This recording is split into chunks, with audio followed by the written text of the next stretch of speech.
ወደ ፍርማኮን ጤና እንኳን በደህና መጡ። ዛሬ በብዙዎቻችን ዘንድ የተለመደውን የሆድ መንፋት ችግር ዝንጅብል እንዴት በቀላል መንገድና በፍጥነት እንደሚፈታው እናያለን። ለምን ዝንጅብልን መጠቀም እንዳለብንም ሳይንሳዊ ማስረጃዎችን እናቀርባለን። ሆድ መንፋት ምንድን ነው? ምግብ ከተመገቡ በኋላ ሆዶ እንደ ከበሮ ተወጥሮ ተነፍቶ ወይም በጋዝ ተሞልቶ ምቾት ነስቶት ያውቃል? ይህ የሆድ መንፋት ምልክት ነው። ብዙውን ጊዜ የሚከሰተው የምግብ መፈጨት ሲዘገይና ጋዝ በአንጀት ውስጥ ሲታመቅ ነው። ለምን ዝንጅብልን እንጠቀማለን? ዝንጅብል ውስጥ ያሉ እንደ ጂንጀሮል ያሉ ንቁ ንጥረ ነገሮች የሆድ እብጠትን ከመቀነሳቸውም በላይ አንጀታችን ምግብን በፍጥነት እንዲያሳልፍ ግፊት ያደርጋሉ። ጥናቶች እንደሚጠቁሙት ዝንጅብል የተበላ ምግብ ከሆድ ውስጥ ቶሎ እንዲወጣ በማድረግ ጋዝ እንዳይፈጠር ይከላከላል። የአጠቃቀም ዘዴ እና የሎሚ ጥቅም።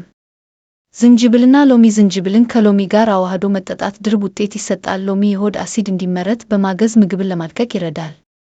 አዘገጃጀት። ዝንጅብሉን ሳይላጡ፣ ልጣጩ ላይ ጠቃሚ ንጥረ ነገሮች ስላሉ በሙቅ ውሃ ዘፍዝፈው ወይም አፍልተው ይጠጡ። መጠን በየቀኑ ከ1 እስከ 2 ግራም የሚሆን ጥሬ ዝንጅብል መጠቀም በቂ ነው። ማስጠንቀቂያ። ዝንጅብል መድኃኒት ቢሆንም የሚከተሉት ሰዎች ከመጠቀማቸው በፊት ጥንቃቄ ማድረግ ወይም ሐኪም ማማከር አለባቸው።